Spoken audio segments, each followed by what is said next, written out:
Hello বন্ধুরা, এই পুরুষটি অসাবধানতাবশত মহিলাদের গোসলখানায় ঢুকে পড়ে, কিন্তু সে পালানোর আগেই ৭০ বছর বয়সী একদল মহিলা সেখানে প্রবেশ করে। পুরুষটি ভয়ে হতবাক হয়ে যায়। সে তখন দ্রুত ভেতরের একটি কক্ষে লুকিয়ে পড়ে।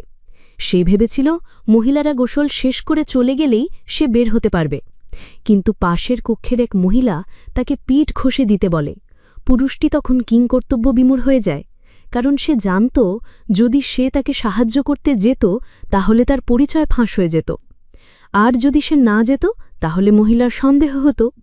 পরিচয় ফাঁস হওয়ার ভয়ে পুরুষটি তখন শাওয়ার চালু করে এমন ভান করে যে সেও গোসল করছে। কিন্তু যখন সে নিজের বুদ্ধির প্রশংসা করছিল তখন মহিলাটি হঠাৎ তার বড় পা দেখে ফেলে। তার পা খুব বড়। পুরুষটি এটি শুনে সঙ্গে সঙ্গে ভয় পেয়ে যায়, কিন্তু সন্দেহ এড়াতে সে দ্রুত তার পা টেনে নেয়। যখন মহিলাটি আবার মাথা তুলে তাকায় তখন সে আর বড় পা দেখতে পায় না। তবে সে বেশি চিন্তা করে না, বরং ভাবে যে হয়তো মানসিক চাপের কারণে তার এমন বিভ্রম হয়েছে। যদিও সে এবারও বেঁচে যায়, পুরুষটি জানত এভাবে লুকিয়ে থাকাটা সমাধান নয়। তারপর সে চারদিকে তাকিয়ে একটি সাহসী পরিকল্পনা করে। প্রথমে সে সারা শরীরে শাওয়ার জেল লাগায়। তারপর যখন সবাই গোসল করছিল সে মেঝের উপর শুয়ে পড়ে। দেওয়ালের শক্তি এবং শাওয়ার জেলের পিছলে যাওয়ার ক্ষমতা ব্যবহার করে সে দ্রুত মেঝেতে পিছলে যেতে শুরু করে। সৌভাগ্যবশত সবাই অন্যদিকে মুখ করেছিল এবং পুরুষটিকে দেখতে পায়নি।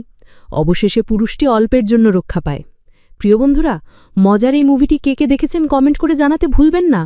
আর এরকম ভিডিও নিয়মিত পেতে আমাদের চ্যানেলটি সাবস্ক্রাইব করে বেল আইকনটি বাজিয়ে রাখুন, যাতে সবার আগে আমাদের ভিডিওটি আপনার কাছে পৌঁছে যায়।